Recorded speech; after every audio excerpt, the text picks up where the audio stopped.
Olá, colega farmacêutico, seja bem-vindo, seja bem-vinda ao episódio número 1 do De Farma para Farma. Eu sou Eduardo Valério, farmacêutico, empresário, especialista em gestão de farmácias e gestão de pessoas, e hoje eu estou aqui para inaugurar mais um espaço de comunicação do Conselho Regional de Farmácia do Paraná com o farmacêutico, né? E eu recebo hoje com muita alegria o nosso conselheiro federal, Dr. Gustavo Pires, que atua bastante lá em Brasília, farmacêutico também já há algum tempo. Gustavo, se apresenta, dá um oi para essa galera e fala aí um pouquinho do que você faz lá em Brasília para esse pessoal entender qual é o papel, né, de um farmacêutico atuando na política aí para trazer melhorias para a nossa profissão. Olá, Eduardo. Olá, colegas farmacêuticos paranaenses, farmacêuticos de todo o Brasil. Primeiro, eu quero agradecer o convite, né? E dar já de antemão os parabéns aí ao Conselho Regional de Farmácia do Paraná, a toda a diretoria, doutor Márcio, você, doutora Greisel, e doutor Tato, né? Ou Valquíris, como queiram, né? Nossos colegas aí que estão dirigindo aí o Conselho Regional de Farmácia do Paraná muito bem. Então, eu atuo em Brasília, né? Sou aqui do Paraná. Conselheiro federal representando o nosso estado, mas hoje ocupando um cargo de diretoria no Conselho Federal de Farmácia. Então fico nessas idas e vindas, né, atuando em Brasília e aqui no Paraná também. É um prazer estar aqui e estou à disposição aí para a gente bater um papo bem legal aí e trocar uma ideia também com o público aí, né? Legal, legal. E até para o pessoal entender um pouquinho mais a sua trajetória, Gustavo, eu gostaria que você começasse do começo, né? Como é que o Gustavo chegou lá, né? Por que o Gustavo entrou nessa área? O que fez o Gustavo? O que motivou o Gustavo a buscar essa atuação em específico, mais na parte política, né? Chegando lá no Conselho Federal, hoje atuando como diretor, mas desde a graduação, o que motivou o Gustavo a chegar lá? Legal, Eduardo. Bom, primeiro eu gosto de contar uma situação, desde quando eu era jovem lá. Rapaz, eu odiava política, acredita? Não gostava, meu pai assistia bastante, né? Por exemplo, o Jornal Nacional, e tinha aquelas partes falando de política, eu detestava, falava, poxa, que coisa mais chata, né? E eu acho que um bichinho ali acabou me picando durante, né, enfim, os estudos, e quando eu estudei farmácia lá na PUC, eu acabei entrando para o centro acadêmico e foi ali que começou, né? Atuei no Centro Acadêmico de Farmácia lá da PUC, depois no Diretório Central de Estudantes, depois na ENEFAR, na Executiva Nacional de Estudantes de Farmácia, fui EREFAR Sul, depois Coordenação Central por 2 anos. E dali, depois que me formei, acabei também sendo assessor parlamentar, de vereador, depois de deputado, né? E fui caminhando. E até que um dia eu estava conversando com alguns colegas e falei, um dia eu pretendo ser um conselheiro do Conselho de Farmácia para poder, né, atuar na minha profissão e fazer com que essa atuação, né, renda frutos para a nossa categoria, né? E acabei disputando eleições, perdi algumas, que faz parte, depois acabei vencendo e estou lá desde janeiro de 2019, né? Então faz aí 4 anos e 6 meses, mais ou menos, 7 meses, né? 8 meses, né? Mais ou menos, que estou atuando no Conselho Federal. Legal, legal. E aí, assim, acho que dentro dessa trajetória você viu muita coisa, mas uma das coisas que está em evidência nesse exato momento, você que está assistindo aí, né? Pode ser que isso já tenha acontecido, mas agora a gente está conversando e o grande assunto é o piso do farmacêutico, o piso nacional, né? Essa é uma grande discussão.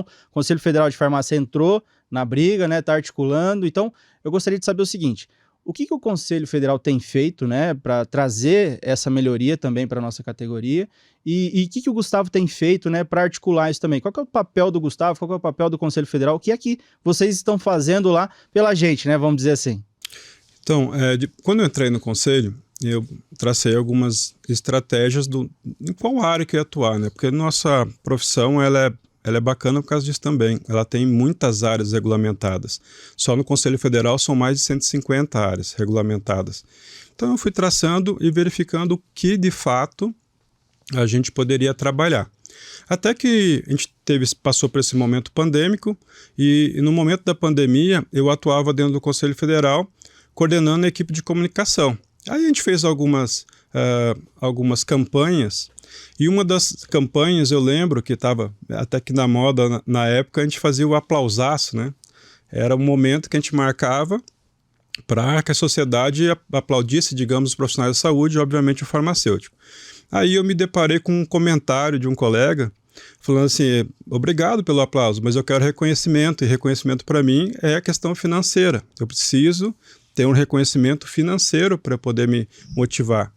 Aí que eu cheguei com a direção na época e falei, eu acho que está na hora do conselho virar a chave e começar a atuar, sim, com a questão de valorização mais forte. Vamos fazer uma campanha de valorização, mas vamos atuar fortemente naquilo que a gente acha que é uma das questões primordiais, como se fala de valorização, que é o salário, né? Que é o piso do farmacêutico. E sabe, Eduardo, que a gente se deparou com situações no Brasil onde o farmacêutico recebe em torno de R$ 1.500 por mês, né? Então, não pode ficar assim. Aí a gente sentou, conversou, a diretoria se convenceu daquilo e a gente começou a articular com alguns deputados, até que um colega do Amapá, um conselheiro do Amapá, o Carlos André até, ele tinha uma proximidade com um deputado lá do estado dele, André Abdul, o nome dele, e a gente sentou com a assessoria dele e foi estudar a questão de um projeto de lei para o piso, porque já tiveram vários projetos de lei e infelizmente nunca avançaram, né? A gente sentou com ele, estava elaborando as estratégias, até que a gente se deparou com uma estratégia de fazer um projeto que atendesse apenas o setor privado naquele momento.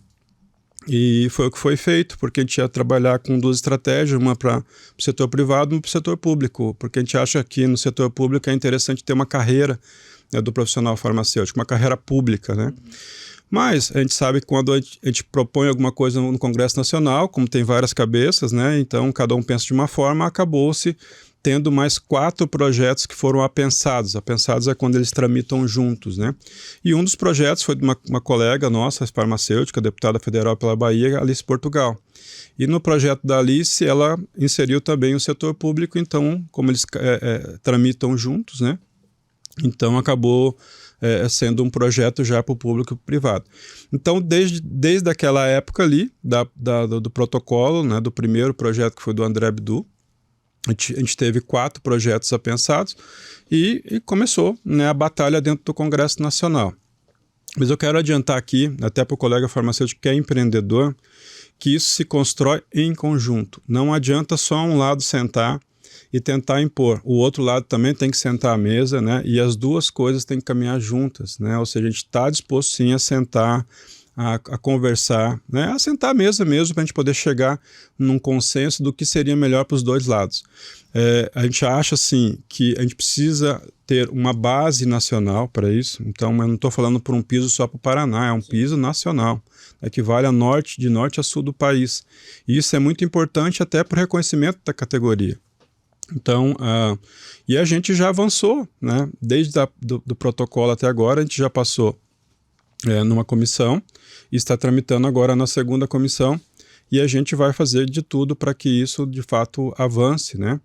E estamos otimistas com relação a isso, né? Mas como eu digo, só vai acontecer isso se todos sentarem à mesa, né? Para conversar, negociar e chegar num consenso. Show de bola, legal. E até acho que pro colega que está nos ouvindo, nem deveria ser, não é na verdade, não é que não deveria, não é uma atribuição do conselho, né? Mas o conselho está se envolvendo aí para ajudar e acelerar também esse processo. E, como você disse, não é um só, né? Tem que ter várias frentes, todo mundo tem que estar unido para isso acontecer. Então, muito legal isso aí. E aí, eu fiz questão de colocar essa primeira pergunta, porque o piso é algo que sempre, né, o pessoal sempre fala muito. Se você me permite, só colocar uma situação. Eu também concordo contigo, né? E fui muito criticado à época com relação a essa questão de atribuição.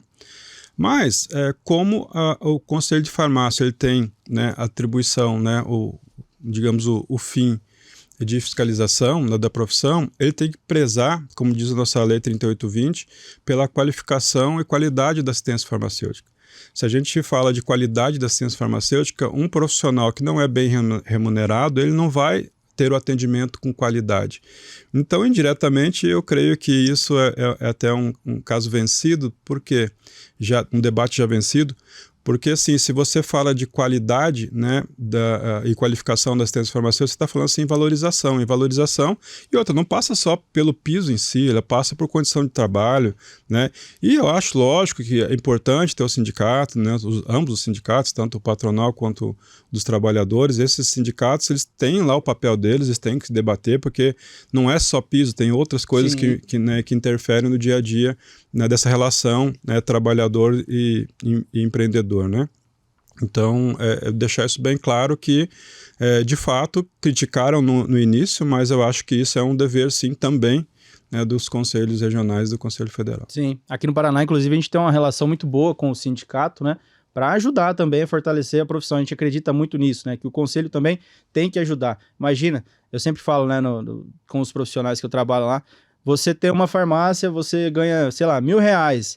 Qual que é a sua alegria, né, ou a sua falta de preocupação, vamos dizer assim, em atender as pessoas sabendo que você tem um boleto para pagar e não tem dinheiro no bolso, né? Você tem que pagar aluguel, você tem que... Às vezes tem família, você não vai conseguir cuidar de uma família com R$1.500 e ficar tranquilo, né? Então, também acreditamos muito nisso, que o conselho tem que ajudar, né? Tem que fortalecer essa briga aí, e tenho certeza que vai ser uma das conquistas aí que vai ficar para a história do conselho. E até para evoluir um pouco nessa questão que você comentou, né, de qualidade do profissional ter lá a qualidade na prestação do serviço. Uma das conquistas que a gente teve em 2022 foi a 720, né, que traz lá algumas possibilidades dentro da parte clínica do farmacêutico.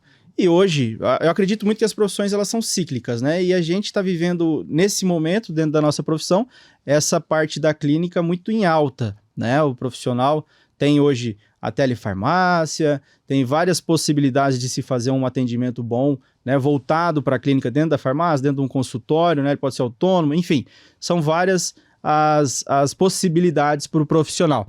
E aí eu queria saber o seguinte, como é que foi a construção dessa norma, né, e como é que vocês veem a importância dela pro farmacêutico hoje no dia a dia?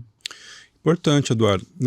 Também, na época que eu não estava na diretoria ainda, atuava como conselheiro, como eu disse, eu estava traçando as estratégias do que seria mais importante, né, ou mais urgente para a categoria. A gente já falou do piso, mas também foi importante essa resolução porque a gente regulamentou o consultório farmacêutico.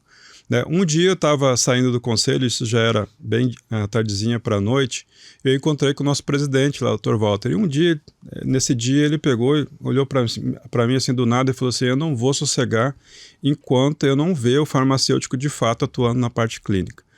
Aquilo lá entrou na minha cabeça, eu fiquei pensando assim, eu falei, nossa, está na hora da gente tomar a coragem de regulamentar a parte de consultório, né, de ter o espaço de fato para que o farmacêutico comece ou possa crescer nas atividades inerentes à farmácia clínica. Aí fui lá, fiz uma fala numa plenária e falei que a gente deveria regulamentar, estava na hora de a gente regulamentar o consultório farmacêutico. Né? Por que isso? Porque tinha na época uma situação até interessante, né? que é uma situação que fala na 5991, né? Uma das nossas leis mães aí, 5991 de 73, que é proibido, por exemplo, consultório dentro da farmácia. Né? Então, mais uma polêmica, né? E lá no plenário a gente tem as pessoas que são mais progressistas e tem os conservadores, né? Os mais conservadores, né? Isso está mudando bastante, né? Porque, como você disse, é muito cíclico também a política. E dentro disso eu fiz a fala e fiz a proposta de a gente criar um grupo de trabalho para a gente construir uma norma. E fui agraciado pelo presidente de coordenar esse grupo de trabalho, né? E assim o fiz. Foram 6 meses de trabalho na época e a gente fez uma construção, na verdade, de um projeto que ele se inicia com a regulamentação, ou seja, com a resolução de consultório, mas ele não termina aí. Porque eu falei, não adianta só a gente dar oportunidade, se a gente não fazer capacitação e se a gente não brigar pelas coisas que estão, né, envolvidas na questão do consultório. Então a gente tem que capacitar o farmacêutico, a gente tem que brigar, por exemplo, quando a gente já está brigando junto à ANS, né, a agência que regula a parte de saúde suplementar, planos de saúde, por exemplo, do plano de saúde, né, aceitar, por exemplo, pagar uma consulta do farmacêutico, aceitar pagar uma solicitação de exame complementar de um farmacêutico, ou seja, existem coisas que envolvem o projeto. De a gente trabalhar, por exemplo, com os bancos públicos para um financiamento para o farmacêutico começar autonomamente a esse trabalho, né, dele ser um profissional de fato ali autônomo ou profissional liberal, né, como se diz. Então, assim, esse projeto foi criado, a gente começou com a regulamentação, né, por resolução, ou seja, hoje o farmacêutico pode sim trabalhar tanto fora quanto dentro da farmácia, né, de uma farmácia, uma drogaria, com consultório. A gente tem exemplos, por exemplo, dentro da farmácia, de um colega nosso, né, que é o Mário Rezende, tem uma farmácia de manipulação e ele tem um consultório farmacêutico dentro da farmácia. E isso é proibido? Não, não é proibido. Falando da polêmica lá da 5991, nós fomos atrás, porque uma coisa que o colega farmacêutico, que a sociedade, nós temos que entender. Quando se tem uma norma, a gente tem que entender o que a pessoa que propôs a norma, que debateu a norma, o que ela quis dizer com aquela norma. Né? Até uma matéria dentro do direito chamada de hermenêutica. Né? Você tem que saber a hierarquia das normas e saber o que o legislador quis dizer com aquilo. A gente foi atrás e buscou no Congresso Nacional as atas, né, de construção e de debate da Lei 5.991 de 73, porque antes da 5.991 existia, obviamente, outra lei. Né? E nessa outra lei, ela estava clara lá a proibição de consultório médico dentro da farmácia, né, por questão de até ética ou até de venda casada ou coisa parecida à época. Aí um deputado até do Rio Grande do Sul, ele fez uma proposta, falou assim, eu quero suprimir a palavra médico, porque até na época só existia consultório médico, então ficava redundante, então tiraram a palavra médico e deixaram a palavra só consultório, mas aquele consultório lá eu tenho certeza absoluta que a proibição é relativa a consultório médico, o que diz na 5991. Mas, enfim, vencido esse debate, a gente conseguiu levar para o plenário e aprovamos a resolução, né, para regulamentar de fato o consultório, tanto autônomo como em clínicas multiprofissionais, quanto dentro da farmácia, e é uma oportunidade para o colega farmacêutico de empreender. Né? Até, Eduardo, se me permite ir para essa área do empreendedorismo, nós tivemos um debate muito interessante na última plenária, falando de empreendedorismo, e a gente fez uma proposta que foi prontamente aprovado e nós vamos trabalhar. Eu sei que aqui no nosso estado nós trabalhamos muito isso. Você e o Vitor, por exemplo, já giraram o estado aí falando de gestão, né, falando de precificação, falando de várias matérias e assuntos importantes para o empreendedor também. Né? Nós temos muitos empreendedores farmacêuticos pelo país afora. No Paraná, a gente chega à taxa de 35% das farmácias de propriedade farmacêutica, ou seja, farmacêuticos empreendedores de fato, né, que estão aí batalhando no dia a dia. Então teve um debate muito interessante, foi aprovado e nós vamos começar a incentivar. Eu sei que aqui no Conselho Regional de Farmácia nós também temos, né, que é incentivar os grupos de trabalho de empreendedorismo, né, pelo Brasil afora. No Conselho Federal nós pretendemos criar também a comissão ou o grupo de trabalho de empreendedorismo e fazer tudo aquilo que permeia, né? Não só os cursos de atualização, mas também aquilo que eu estava dizendo aqui para consultório, mas também para farmácia e para todos os setores. Né? A gente tem que incentivar o farmacêutico a ser empreendedor? Temos sim, é uma alternativa. Mas além de incentivar, a gente tem que dar ferramentas para que esse colega possa de fato empreender. Então a gente tem que trabalhar com os bancos, novamente, trabalhar com os bancos públicos para ver linhas de financiamento, porque existe isso, né? Tem essa possibilidade e nós temos como fazê-lo. Né? Surgiu lá a ideia, por exemplo, da gente fazer, quem sabe, parceria com o Sebrae, né, em algumas questões pontuais. Então, a gente já fez contato já imediato com o Sebrae nacional, né? Ou seja, cada estado tem a sua autonomia, né, dos Sebrais regionais, mas também tem um Conselho Nacional do Sebrae, a gente já fez contato. Outra coisa é reativar a parceria que nós temos com o Conselho Federal de Administração. Né? O Conselho Federal de Administração tem muitas situações ali que envolvem a questão de administração e assim, de curso de administração, de excelência em administração também, que a gente pode absorver, né? Fazer o financiamento, fazer os cursos de atualização, enfim, criar um ambiente para que, de fato, o farmacêutico possa, né, empreender. Até eu quero citar aqui uma situação, quem inclusive perdeu, né, não teve oportunidade de participar, foi o evento que o Conselho Regional também fez, o Summit. Né? O Summit foi um evento impressionante, gente. Quem não pôde participar lá presencialmente, o evento foi gravado, está disponibilizado nas redes sociais aí do Conselho Regional de Farmácia do Paraná. Ali foi legal que a gente conseguiu trazer, né? Eu digo a gente porque eu também me considero participante desse evento, foi organizado pelo Conselho Regional e teve a participação do Conselho Federal, de pessoas que na prática trouxeram as suas experiências e também falaram muito de uma situação muito nova que está aí, que a gente não tem que ter medo não, a gente tem que trabalhar com essa ferramenta, que é a questão de inovação, questão de tecnologia. Inclusive, Eduardo, eu fui convidado e vou participar de um evento no Rio de Janeiro, chamado Rio Innovation Week, né? Eu vou participar, obviamente, de um evento que está dentro desse evento grande, é o maior evento de inovação e empreendedorismo da América Latina, vai acontecer no Rio de Janeiro. Eu fui convidado para falar de um tema que eles colocaram, farmácia virando consultório, né? Todas as questões que envolvem esse tema que nós estamos falando aqui, e é um evento que não é um evento para profissionais de saúde, é um evento para todo tipo de profissional e fala muito de inovação, né? E vou lá falar, conversar, trocar ideia, né? Debater com essas pessoas, porque o pessoal de fora também está de olho, está vendo isso, né? É uma questão nova, né? E a farmácia, nos farmacêuticos, enfim, a categoria tem que estar preparada para isso. Então, quem perdeu esse evento do Conselho Regional, que acesse lá e verifique lá, assista lá as palestras que tiveram lá. Tem exemplos muito legais lá de pessoas que atuam na prática e deram lá dicas, né, impressionantes, né, e fundamentais para você que quer, de fato, empreender nessa área, que é muito interessante. Show. Até falando do Summit, eu vou comentar aqui para o pessoal ficar até o fim desse vídeo, né? Não saia aí para procurar isso agora não, porque no final do vídeo vai vir um cardzinho aqui e vai ter lá especificamente o Summit, tá? Então, aproveita o conteúdo aqui, né, dessa nossa entrevista com o Gustavo, e no final você vai poder só clicar aqui no vídeo, vai aparecer, você vai direto pro Summit. E o Summit ficou sensacional mesmo. O pessoal tá trabalhando muito lá. E já estão pedindo mais, hein? É, vamos fazer mais, né? Vamos fazer mais, mas foi muito bom. E de lá saiu também não sei se você lembra de uma conversa, de um bate-papo com um colega nosso aqui do estado, né, que é o Cassiano, né, Correr. A gente estava lá num bate-papo lá no encerramento da palestra dele.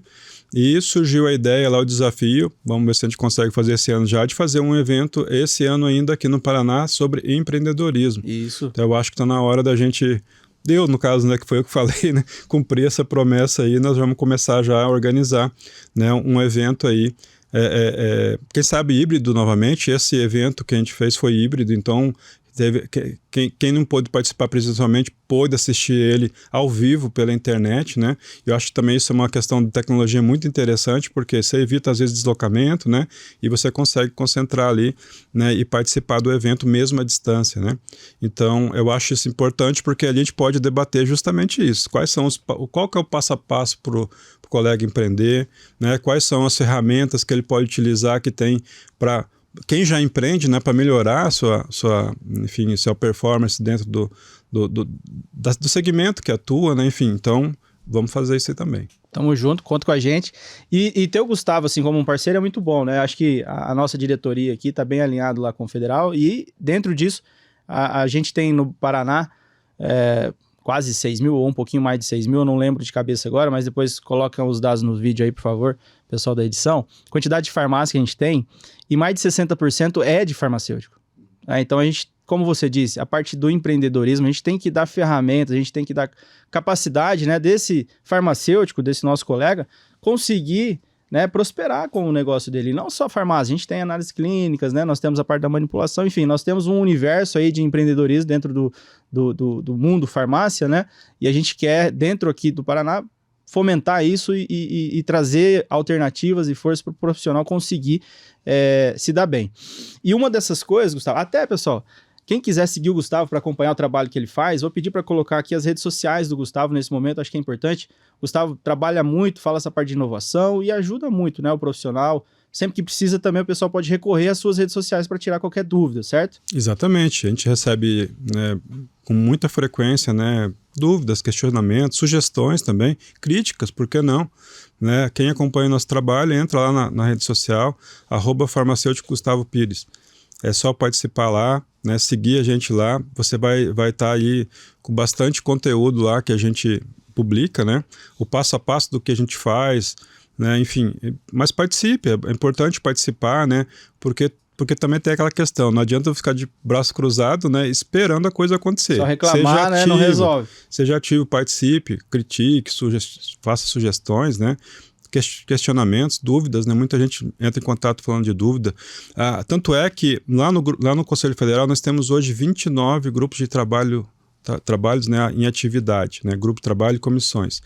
E a partir desse ano a gente está exigindo também, obviamente, que as comissões não fiquem só presos, por exemplo, na atualização de uma resolução, uma atividade, uma nota técnica, respondendo um processo administrativo, porque tem muitos questionamentos que chegam lá, a gente tem que responder.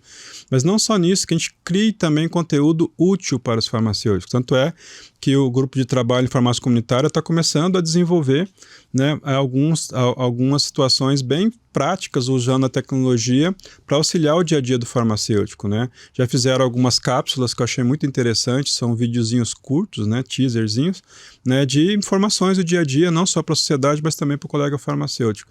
E estão desenvolvendo também cartilhas, apostilas, enfim, para facilitar no passo a passo. Tivemos, inclusive, recentemente, uma live falando só de como o profissional passo a passo faz para tirar, por exemplo, uma autorização de funcionamento na Anvisa. Legal. Que é uma coisa que teoricamente seria simples, mas muitos não tiveram esse contato durante a faculdade e às vezes falta essa prática, né, ou essa expertise para poder, de fato, o colega lá, de fato, colocar a mão na massa e quando for empreender, ele ter essa parte tão importante que é a autorização de funcionamento da Anvisa, né? Sem isso, você não consegue, obviamente, exercer nenhum tipo de atividade, né, relacionada à questão de saúde. Legal.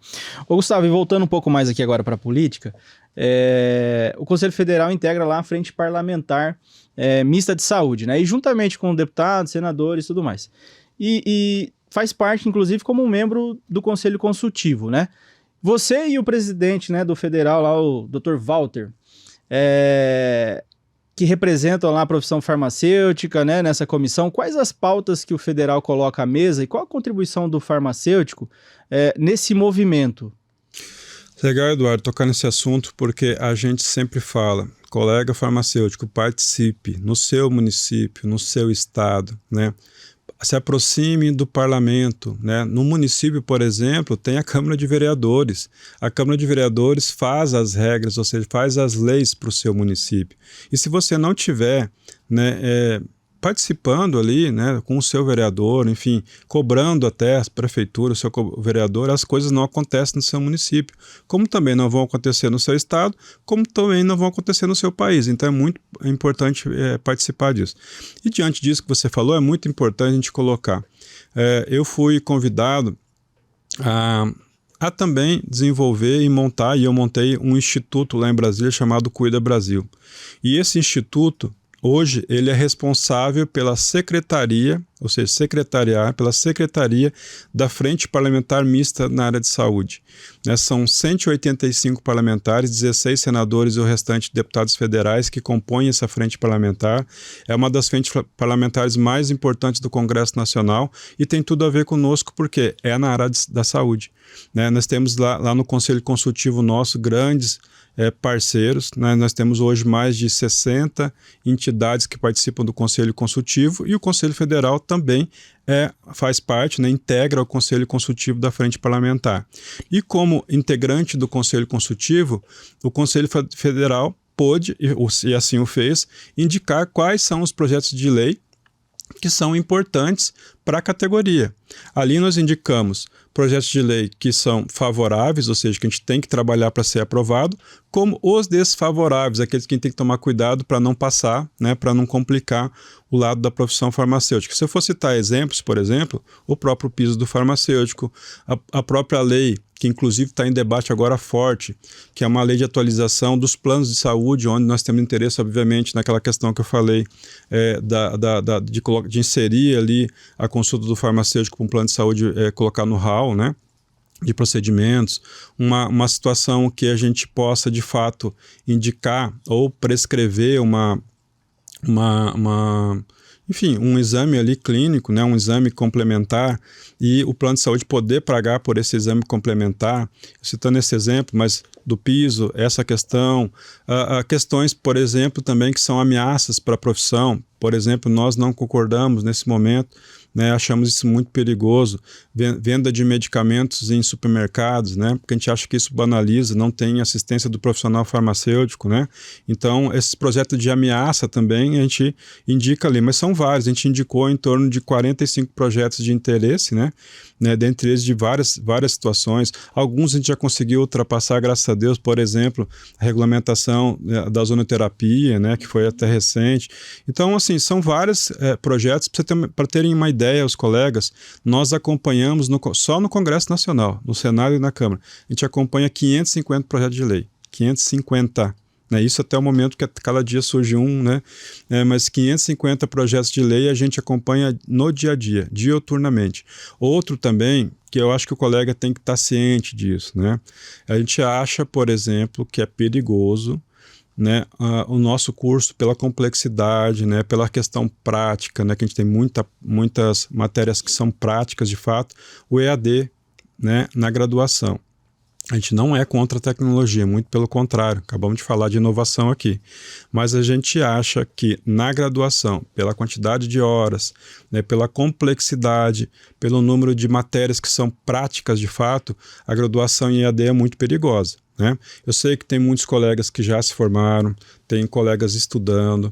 Esse projeto, sendo aprovado, ele vai valer a partir do momento que ele for aprovado, ou seja, se for proibido, a partir daquele momento as faculdades, universidades não podem mais ofertar esse tipo de graduação. Lógico que a gente vai acolher, sim, aqueles que já se formaram, como a gente acolhe hoje, como qualquer outro colega farmacêutico. A gente vai acolher aqueles que estão estudando e vão se formar, porque esses não vão ser atingidos. Mas é importante a gente ter consciência que na nossa área, não digo só na área de farmácia, na área de saúde como um todo, né, existe a questão da questão humanista mesmo, né, do toque, da percepção e do relacionamento profissional-paciente. Então a gente tem que entender que de fato é uma questão importante da gente debater, e esse é um projeto de lei que a gente acompanha, por exemplo. Inclusive eu tive recentemente em São Paulo com o deputado Orlando Silva, né, que é um deputado pelo estado de São Paulo lá. A gente fez um evento lá com o FICFAS, né, que é um fórum de conselho da área de saúde, né, com várias outras profissões lá, e o Orlando Silva, ele é o relator desse projeto de lei e já nos deixou claro que ele vai fazer o relatório dele baseando na aprovação do projeto de lei que tem lá no Congresso Nacional, né, pela proibição da graduação nos cursos da área de saúde. Legal, legal. E assim, eu acho que dentro de todos esses trabalhos que vocês fazem lá, Gustavo, uma coisa que é muito importante é a transparência. Né? Acho que o colega poder acompanhar, entender o que vocês estão fazendo. E o Conselho Federal, inclusive, vem implementando algumas coisas novas nisso aí, né? E a gente está vendo essa transformação. Me fala um pouquinho de como é viver isso, né? Porque eu sei que é uma cobrança interna muito grande, uma cobrança externa muito grande. Como é viver isso no dia a dia, né? Tá lá nos bastidores, trabalhar para a implementação de novas ferramentas e trazer essa transparência para o colega farmacêutico, para qualquer um que queira entrar lá, por exemplo, no site do Conselho Federal e saber, peraí, o que esses caras estão fazendo, né? O que eles estão fazendo hoje, brigando pelo quê? O que a gente está discutindo nas plenárias, né? O que está em trâmite dentro do Conselho Federal? Eu, colega farmacêutico, quero entrar agora e saber disso. Como é que é viver isso? E o que vocês estão fazendo, né, para trazer essa transparência e essa eficiência para o Conselho Federal? É importante estar colocando, Eduardo, porque assim, né, às vezes são situações que a gente trabalha lá e isso não aparece muito, né, que são questões administrativas. Como você falou na apresentação, hoje eu sou diretor do Conselho Federal e secretário-geral. E o diretor-secretário-geral ele tem algumas responsabilidades, né, dentro das suas atribuições. E uma das atribuições, obviamente, é acompanhar todo o quadro funcional do Conselho Federal e participar da organização documental, digamos assim, do Conselho. Então é responsável pela organização das plenárias, das pautas, das atas, né, de todos os documentos que tramitam dentro do Conselho Federal. Diante disso, a gente pode colocar que existe uma lei que é a Lei de Acesso à Informação, que a gente apelidou aí, todo mundo apelidou de LAI.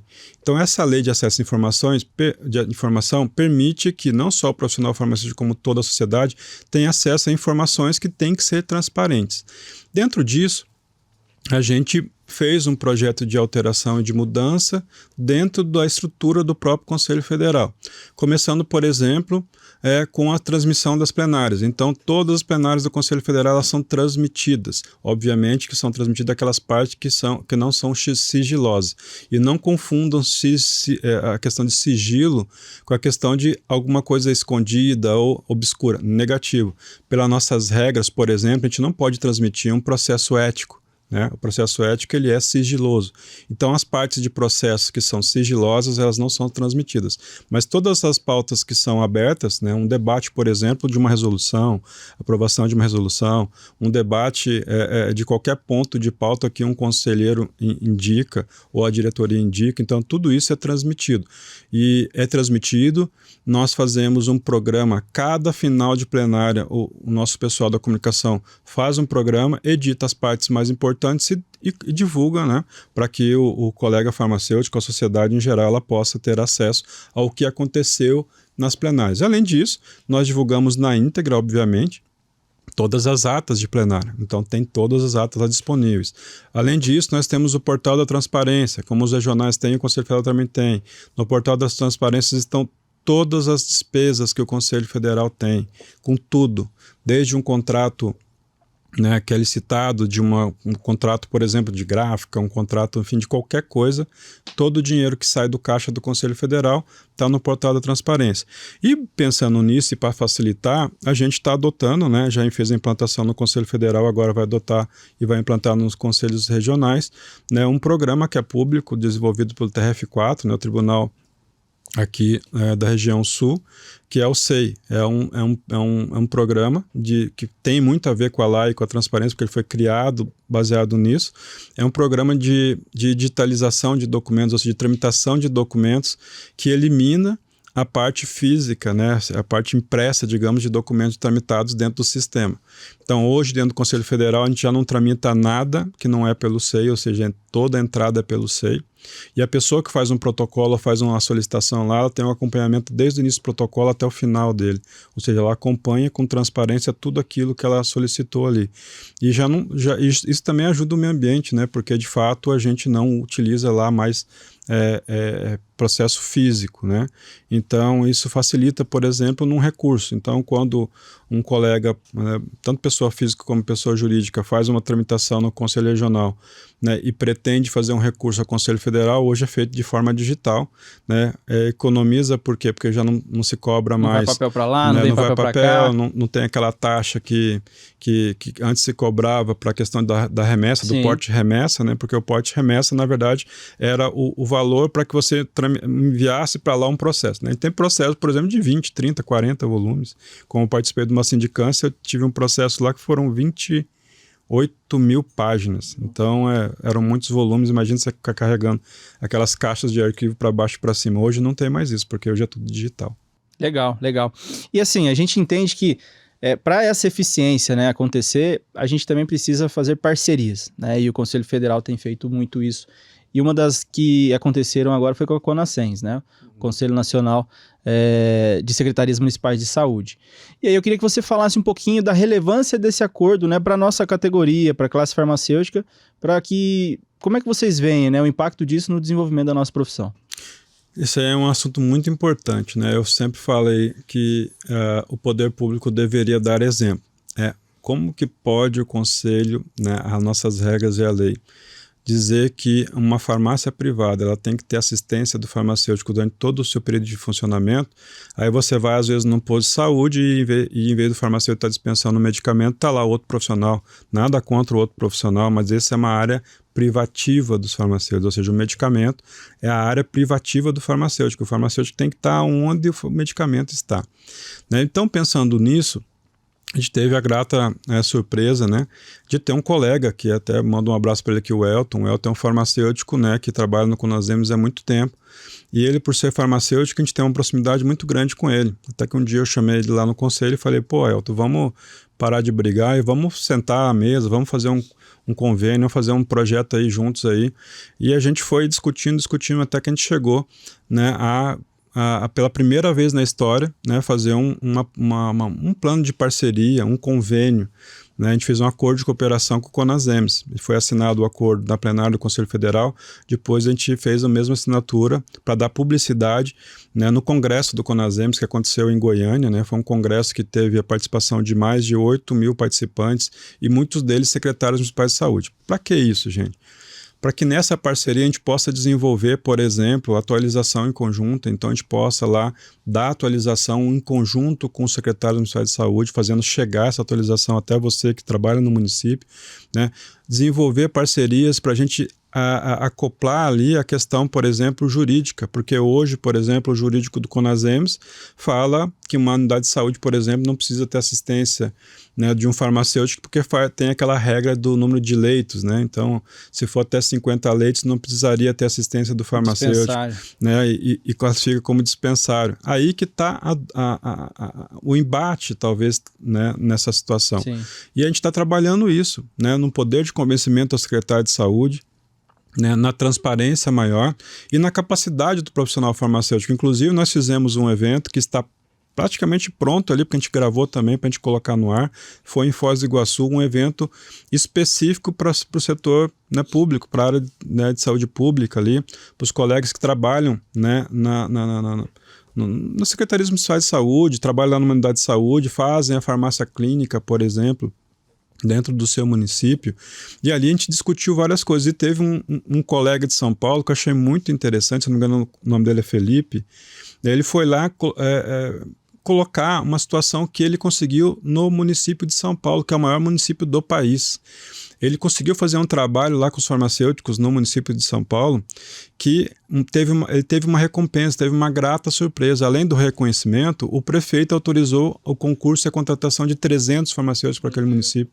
Quer dizer, ele conseguiu comprovar que o farmacêutico é útil de fato, né, na parte da farmácia clínica e na parte da dispensação do medicamento, fazendo com que o medicamento, que o paciente tenha adesão ao tratamento, né, e trazendo economicidade para o município. Porque não adianta, tem muito, às vezes, gestor que se preocupa com acesso. Não, tem que ter acesso, tem que ter acesso. Tudo bem, tem que ter acesso, mas tem que ser um acesso com acompanhamento, né?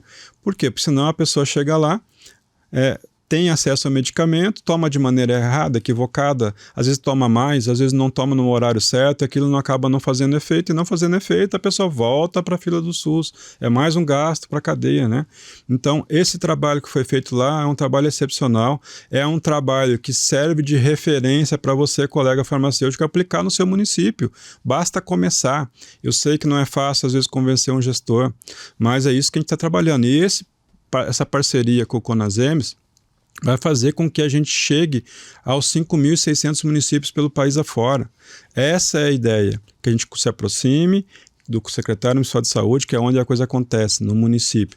Inclusive, quero mandar um abraço aqui e agradecer também o nosso colega que é presidente do COSEMES, né? O COSEMES aqui do Paraná participou desse evento, por exemplo, em Foz do Iguaçu, deixou lá clara a sua posição, que é favorável sim à inserção do farmacêutico, né, o colega Ivo, né, o Ivo lá de Mangueirinha, se não me engano, a cidade que ele está agora como secretário de saúde, ele já foi secretário de saúde em vários municípios ali da região, né, um colega bacana que nos recepcionou muito bem, participou do evento, deixou à disposição o COSEMES Paraná, para que a gente possa desenvolver também parcerias aqui no nível estadual. Então, esse projeto com o Conasems é importantíssimo, né? A gente está apostando muito nisso também, para que, de fato, a gente consiga chegar cada vez mais aos secretários municipais de saúde e, de fato, também a gente consiga fazer com que o farmacêutico, de fato, seja inserido, né, no Sistema Único de Saúde, atuando também com farmácia clínica dentro do serviço de saúde e possa cada vez mais ter vagas, né, que é um setor importante que oferece vagas importantes, né, para a nossa categoria. Legal. A gente sempre fala aqui, né, o Valquíris, o Tato, né, sim, a gente conversando com vários representantes de farmácias municipais e tudo mais, a dispensação é muito diferente da entrega, né, o farmacêutico ele está ali para orientar, olha, o que mais que você faz uso? Porque muitas vezes o pessoal que vai às farmácias públicas, de dia é atendido por um médico, na parte da tarde é outro médico, e às vezes o médico prescreve, e aí não sabe, não tem um histórico ali para olhar às vezes o que ele estava tomando, e aí coloca outro medicamento por cima, e aquilo lá traz uma interação medicamentosa que pode ser perigosa, e o farmacêutico está ali para apoiar nisso, né? Fazer esse trabalho, fazer o apoio clínico ao paciente, né? Então, acho que realmente fundamental isso aí. Ô, Gustavo, e outra coisa que a gente entende que é muito importante é a educação continuada, né? A gente já falou um pouquinho aqui do EAD, mas o foco nem é muito debater isso, mas eu sei que vocês lá no Conselho Federal têm um projeto de trazer lá uma pós-graduação, por exemplo, o colega farmacêutico. Explica um pouquinho para mim o que é isso, qual é o projeto, qual que é a ideia do Conselho Federal, porque a educação continuada acredito que é a única não, mas uma das formas de manter a qualificação e o crescimento da qualidade, né, do atendimento aí do profissional. A gente sempre investiu em educação continuada, como você disse, inclusive pegando a ponte do que a gente falou agora há pouco, da dispensação, tem aí um curso chamado Dispensar, né? O Paraná também foi contemplado com ele, você faz a primeira fase online, a segunda fase é prática, então está aberta as inscrições ainda, dá tempo, corra lá, Edufarma, nossa plataforma, edufarma.cff.org.br, faça lá seu cadastro, e veja lá os cursos que a gente tem à disposição. O Dispensar é um curso específico para a área de dispensação, né? Tem colegas lá fantásticos, como a Tati Mota, por exemplo, que é uma das coordenadoras desse curso. Então participe lá, né, e não perca tempo. Então o Conselho Federal sempre investiu em educação continuada. Porém, também vindo dos feedbacks, que é muito importante, a gente participe lá nas redes sociais também do Conselho Federal, @Conselho Federal de Farmácia. Nós estamos com mais de 220 mil seguidores lá, participe lá que você vai ver também, né, e está acompanhando também o que a gente publica lá, a atualização da profissão. E lá também veio um colega falando, poxa, gostei muito do curso, mas vocês poderiam entregar valor. Nossa, esse aí pegou bem no coração, sabe? O que seria valor, né? Porque eu acho que conhecimento às vezes é imensurável, né? Sim. Mas o valor que o colega estava falando ali não é só você entregar o conhecimento. O valor seria o certificado, o diploma, ou no caso ali o título, a titulação.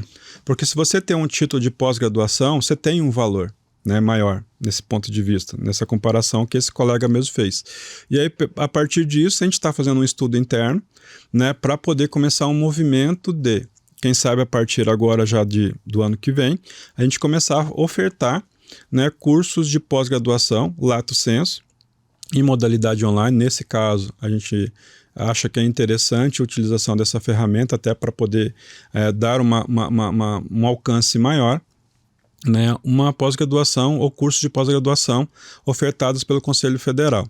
Então a gente está ainda negociando o modelo, como a gente vai fazer, você vai ter que fazer uma licitação e terceirizar isso, a gente consegue inserir os nossos professores, enfim, como que a gente vai fazer para poder chegar a esse propósito. A gente já está começando a regulamentar. Na última plenária a gente já fez uma apresentação prévia de uma resolução onde a gente vai fazer um banco nacional de professores. Então o que o Conselho vai fazer? Vai estabelecer um critério e qualquer professor, né, brasileiro, desde que, primeiro, tenha inscrição no seu conselho de origem. Então, a primeira exigência é que o professor tenha lá a sua inscrição ativa no conselho regional, né? E vai ter a fase de avaliação curricular, vai encaminhar, a gente vai fazer um banco de professores. E a gente vai utilizar desses professores, inclusive, para tudo. Para fazer os cursos nossos os cursos livres, que a gente sempre fez, mas para fazer também os cursos de pós-graduação e também para estabelecer e eles ofertarem pareceres, porque às vezes a gente precisa parecer de um profissional da área. Vou citar um exemplo. Às vezes vem um questionamento lá do Ministério Público Federal em relação a uma farmacêutica que atua na área de polícia criminal, lá, toxicologia, essas coisas. Então a gente tem que trazer um profissional, perito. Né, perito criminal, que possa fazer esse parecer. Então, nesse banco, a gente vai colocar todas essas pessoas e dar oportunidade, porque isso aí também é uma questão de transparência, né? Todo profissional vai ter oportunidade de participação. E isso vai ser fundamental, porque o que a gente quer mostrar para o colega farmacêutico é que a sua anuidade ela é bem investida e retorna de fato para aquele farmacêutico que participa. Então vamos fazer uma mensuração. A gente tem, por exemplo, um curso livre, que é o curso de vacinas, né? Aquele farmacêutico profissional para ser habilitado em vacinação. No mercado, um curso desse, Eduardo, custa em torno de R$550. Né? Se você vai lá e executa um curso desse, participa de um curso desse, que é o curso que o Conselho Federal oferta para o farmacêutico inscrito, né, gratuitamente, se você fazer um quadro comparativo, os R$ 550 que você deixa de pagar num curso desse, você recupera 100% da sua unidade investida. Né? E a ideia é essa, cada vez mais a gente conseguir, né, investir no colega farmacêutico em curso, em atualização, em situações que, de fato, ele consiga mensurar que aquilo tem sim um custo que ele pode recuperar o seu valor investido. Maravilha, Gustavo. Gustavo, a gente está caminhando para o encerramento aqui, mas antes de encerrar, eu gostaria que você... Porque assim, no dia a dia, a gente conversa com muito colega, né? Eu trabalho com farmácia, com farmacêutico, e é comum ouvir o seguinte, pô, eu tô desanimado, né? Eu tô desanimado da nossa profissão, eu vou fazer outra coisa. Qual é a mensagem que você deixa para esse colega, para essa colega, que não vê muito mais esperança, às vezes, na nossa profissão, né? Acha que a nossa profissão está desvalorizada e tudo mais. Qual a mensagem que o Gustavo, né, farmacêutico, pessoa física, daria para esse pessoal? E o que o Conselho Federal, né, também pode fazer para ajudar, às vezes, esse pessoal regional? A gente também está trabalhando bastante, mas uma mensagem para esse pessoal que às vezes está, pô, tô desanimado. Primeiro, né, eu digo para não se desanimar, né? Não desanime, porque tem muita coisa vindo por aí, coisa bacana. A gente está querendo, né, ou está fazendo com que a gente tenha cada vez mais oportunidades. Só que assim, não adianta a gente fazer a nossa parte, colocar as ferramentas, colocar à disposição, colocar os cursos de atualização, regulamentar as áreas, né? Vamos pegar, por exemplo, colegas, né? Tem o caso da minha suplente lá, a Maiara, atua na área de farmácia estética, como diversos colegas no Brasil inteiro estão atuando, né? E temos profissionais que estão aí sendo profissionais de excelência, de ponta, se reinventando.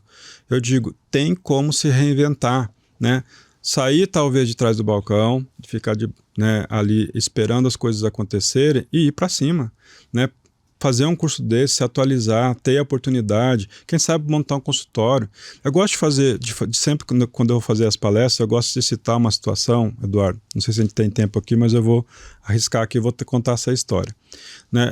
Lá no começo, quando a gente regulamentou, né, o consultório farmacêutico, eu fiz algumas andanças pelo país aí, fazendo um curso de consultório farmacêutico, falando que agora o farmacêutico pode fazer o seu consultório, pode trabalhar inclusive como autônomo, para depois ele se for formalizar do ponto de vista de montar uma empresa, ele pode fazer como pessoa física. Sim. Primeiro, né? Que é o primeiro passo. Às vezes, não, eu trabalho numa farmácia, mas eu tenho ali, dentro do meu tempo ali razoável, que eu posso fazer uma consulta. Inclusive agora com a telefarmácia, tu pode fazer até à distância, regulamentado, tá? Você pode fazer à distância, fazer ali um ajuste de dose, né, um acompanhamento farmacoterapêutico, e tem muitas pessoas que precisam desse serviço, basta você se reinventar. Então, eu gosto de contar essa história porque a gente estava falando sobre o consultório, aí tinha uma colega recém-formada. Mas peraí, recém-formado pode prescrever? Pode. Né, a gente tem a regulamentação da 585 e 586, né? Precisa de curso de especialização? Sim, para algumas situações, para outras não. No graduado pode sim atuar. E essa colega se formou, morava numa cidade do interior, né, que a gente diz lá, a gente comenta, interior do interior, aquela cidade bem pequenininha que tem poucos habitantes, mas também que é carente de assistência, né, à saúde. Às vezes não tem oportunidade para ter acesso, por exemplo, ao médico. E aqui vale também uma mensagem dizendo que a sociedade, que o farmacêutico é o profissional de saúde mais disponível que existe, e muitas vezes sem custo, né? Custo que eu digo para a sociedade, para a população, porque ele está disponível ali no balcão da farmácia e o acesso é muito fácil. Então essa colega foi lá e montou o consultóriozinho dela, se formou e montou o consultóriozinho. Primeiro ela foi ver quais são as patologias, as doenças com maior incidência na população, né, que é hipertensão, diabetes e dislipidemia. E olha, gente, geralmente essas três patologias estão envolvidas em idosos e polimedicados, né, pessoas que tomam mais de um medicamento, né, e tem os três ao mesmo tempo. Ou seja, é diabético, é hipertenso e é dislipidêmico, né? Então ela pegou e estudou muito bem essas três. Mas chegou uma pessoa lá que tinha um problema cardíaco. Ela fez um encaminhamento para o médico. Chegou lá com outro problema, ela encaminhou. Mas nessas três patologias ela ficou craque. Aí o que ela fez? Ela começou a fazer atendimento. Aí o que ela fazia? Ela chegava nessas cidades pequenas, né? Os aposentados, eles vão para onde? Quando tem caixa econômica, vai para a caixa econômica para receber sua aposentadoria. Quando não tem, vai para onde? Vai para a lotérica, que a lotérica é um agente também da Caixa Econômica. Então aquela fila lá, ela fez o panfletinho, entregou lá e começou a divulgar. Aí começou a atender. Aí foi uma senhora lá, desesperada, para buscar o atendimento dela. Era uma senhora que morava no interior, né, num sítio, né? Morava no sítio, morava numa área rural e morava naquelas casas, não sei se vocês já chegaram a ver aquelas casas que tem assoalho, que elas são suspenso, né? Suspenso e tem assoalho. E quando você pisa na tábua faz o barulho, né? E o que acontecia? E o banheiro era lá no fundo, né? Atravessava a casa e o banheiro era lá fora da casa no fundo, a casinha, né? Então, o que acontecia? O marido dela, né, foi junto com ela na consulta, o marido dela acordava 3 a 4 vezes durante a madrugada para ir ao banheiro. Aí eles foram fazer a consulta e outra. Quando ele acordava ela. Por causa do barulho, acordar todo mundo. E acordava todo mundo. Os 4 filhos que ela tinha, que todo mundo levantava cedo para trabalhar na roça. Então todo mundo acordava de madrugada, né? Não tinha lá um sono tranquilo e todo mundo acorda cedo para trabalhar na roça. Ela foi até essa colega, a colega levou os medicamentos que ela tomava, a colega pediu tudo, fez um ajuste ali, né, dos horários que ela estava tomando os medicamentos e tinha uma situação complexa ali, uma situação ali que a colega conseguiu identificar que ela estava tomando diurético à noite. Não, o marido dela estava tomando diurético à noite. E como ele estava tomando à noite, ele ia muitas vezes ao banheiro. Né? Simplesmente quando ela identificou isso e ajustou ali o horário de tomada, acabou o problema da família. Não acabou o problema dele, acabou o problema dele, dela e dos 4 filhos. Né? É uma coisa simples. Uma intervenção simples, né? Simples, mas que a população tem carência disso e ela cobra por isso. Tomar assim bastatina, né, na hora do almoço, não tomar à noite. Exatamente. Então, assim, tem muitas situações que às vezes, como o sistema de saúde às vezes é complexo e é precário, acaba-se não tendo essa assistência. Né? Por isso que eu falo, é importante a dispensação correta, é importante que o sistema público tenha lá o farmacêutico para fazer a dispensação correta. Né? E nesses casos, por exemplo, essa colega recém-formada, ela teve coragem de mudar. E com essas ferramentas que a gente colocou à disposição, ela mudou a vida dela e mudou a vida dessa família, por exemplo. Que legal, cara, que legal. E a gente tem vários casos assim, né? Vários. O próprio Mário, que você citou aqui, ele me contou que no começo da trajetória dele, ele ia no posto de saúde panfletar para avisar que ele ia dar uma palestra para falar sobre determinado agravo. Entende? Então, assim, não era atrás do balcão que ele ia conseguir alavancar as consultas dele. Então ele entendeu aquilo e fez o quê? Se mexeu. Foi lá no consultório, nos postos de saúde, panfletava avisando que ele ia dar uma palestra para falar sobre hipertensão, dislipidemia. Tabagismo é muito fácil de resolver. Então, né? E aí o pessoal começou a procurar ele, ia nas palestras, depois das palestras começou a ir no consultório dele. Hoje, o Cassiano tem o sistema, né, lá do consultório, ele hoje, pelo sistema do Cassiano, ele é o 4º maior prescritor dentro das farmácias individuais aí do país. Para ele isso é um motivo de muita alegria, né? E ele se divide entre consultório, palestra, então tem muita coisa para se fazer. Eduardo, e só para concluir essa parte, e tem também a ferramenta da prescrição digital, né? Hoje, né, não só a telefarmácia permite que você faça uma consulta de forma totalmente remota, mas também você pode prescrever de forma remota. Sim. Né? Então, assim, tem muita coisa que dá para se fazer, mesmo você hoje atuando, estou atuando numa farmácia. Né? E nessa farmácia, por exemplo, não tem ali ainda atividade de farmácia clínica, você pode começar na farmácia. E se isso não for possível, comece com o escritório individual, pode começar atendendo online mesmo, de casa. Depois você abre seu consultóriozinho e vai crescendo. Isso é uma coisa que dá para se fazer. Boa. O importante é começar.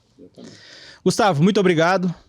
Acho que foi um bate-papo muito legal. Espero que você que está aí nos assistindo tenha gostado. Comenta aqui, inclusive, né? Faz esse favor pra gente, comenta, diz aí o que você achou, manda suas dúvidas. Também vá lá nas redes sociais do Gustavo, vá nas redes sociais do Conselho Federal, do Conselho Regional. Assina este canal aqui do Conselho Regional de Farmácia do Estado do Paraná para acompanhar, né, nossos conteúdos. Vamos fazer muito mais sobre isso. Inclusive, Gustavo, estas portas aqui estão sempre abertas para você. Muito obrigado por ter aceito aí o nosso convite, por esse bate-papo que a gente fez agora aqui nesse momento, né, de Farma para Farma.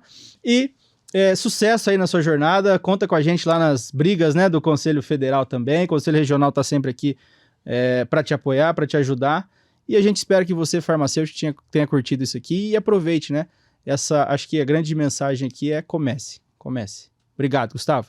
Imagina, eu que agradeço o convite. Né, e nos acompanhe na rede social, e estamos à disposição sempre lá. Muito obrigado.